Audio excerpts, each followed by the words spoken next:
ازيكم حبايبي؟ عاملين ايه؟ يا رب تكونوا بخير. كل سنه وحضراتكم طيبين. خلاص رمضان مفضل عليه يومين وخلاص هيهل علينا. كل سنه وحضراتكم طيبين. وخلاص دي اخر حاجاتنا اللي احنا هنحضرها مع بعض كده لشهر رمضان. ربنا يعيده علينا بالخير واليمن والبركات. دي نوع من انواع البطاطس هنعملها بطريقه جديده. تنفع كده يعني وجبه سحور، وهتنفع برضو ممكن طبق جانبي كده على السفره في الفطار في رمضان. وفي الايام العاديه طبعا تنفع وجبه عشاء او وجبه فطار. من تجهيزات رمضان هنجهزها وهقولك تعملي تفرزي منها كمية في رمضان تحضري منها. اللي لسه بيتفرج على القناة لأول مرة، دي قناة هند سليم. لايك وشير وسبسكرايب، فعلي زر الجرس علشان يوصلك مني كل جديد. يلا بينا نشوف مقاديرنا. هنا هجيب كمية من البطاطس ايا كان الكمية اللي انتي حباها، ممكن ان شاء الله حبايتين بطاطس بس. انا هنا عاملة 5 حبايات بطاطس. قطعتهم مكعبات زي ما انت شايفه بالشكل ده. هحطهم في الحله كده علشان نسلقهم على النار. حطيت عليهم ميه ومعلقه ملح. هحطهم على النار لحد ما يتسلقوا معايا. وكل ما قطعتهم مكعبات صغيره هيتسلقوا اسرع. خلاص انا كده سلقتهم ونزلتهم من على النار. حطيتهم بقى في مصفى علشان يصفوا الميه بتاعتهم. ما تخليش فيها ولا حبايه ميه، علشان لما تهرسي البطاطس ما تبقاش ايه يعني لينه خالص معاكي طريه. هجيب بقى البطاطس كده وانزل في البوله اللي انا هشتغل فيها واهرسها جامد كده بالشوكه او بهرسه البطاطس. هنا هستخدم معايا نص كوبايه من النشا، معايا معلقه من الكركم، معايا نص معلقه صغيره كده من الشطه لو حابه تستغني عنها مفيش مشكله، ومعلقه فلفل اسمر ومعلقه من الملح. اخد بقى البهارات دي كلها والحاجات واقلب فيها كده اهو، وهرسها خالص لحد ايه ما تتهرس معايا تبقى ناعمه ما فيهاش اي حاجات مكلكعه او تكتلات. شيلي بقى الشوكه كده وانزلي بايدك كده عيشي في قلب في قلب الهرس، وتعاملي مع البطاطس كانها عجينه، اعجنيها بايدك.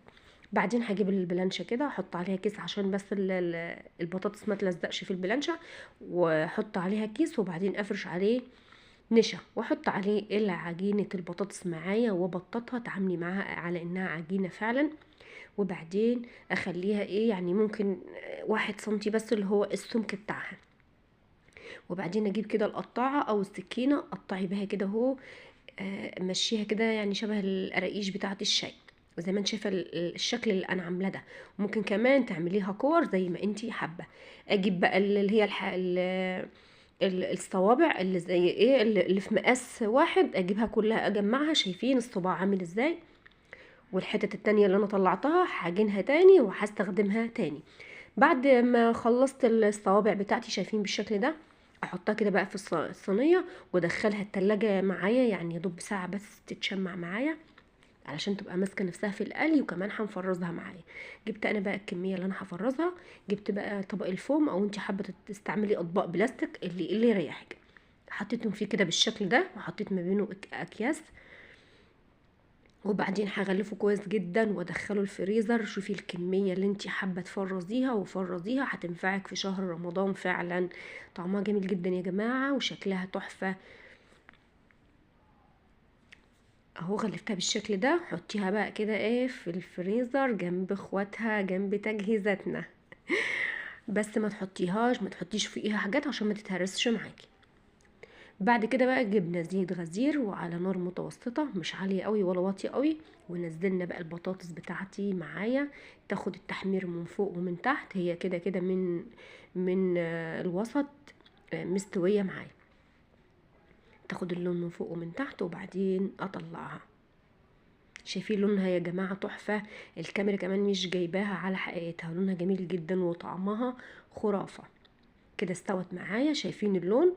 طلعتها بقى كده على مناديل مطبخ علشان ايه الزيت يشرب، المناديل تشرب الزيت. خلاص كده انا خلصت الكميه كده قل وفرزت اللي انا عايزه افرزه. انت ممكن تفرزي اي كميه انت عايزاها. هتساعدك جدا وهتوفر عليكي حاجات، وهي مش مكلفه، وهي يعني تعتبر تفريزات اقتصاديه جدا وفيها مكلفتكيش اي حاجه.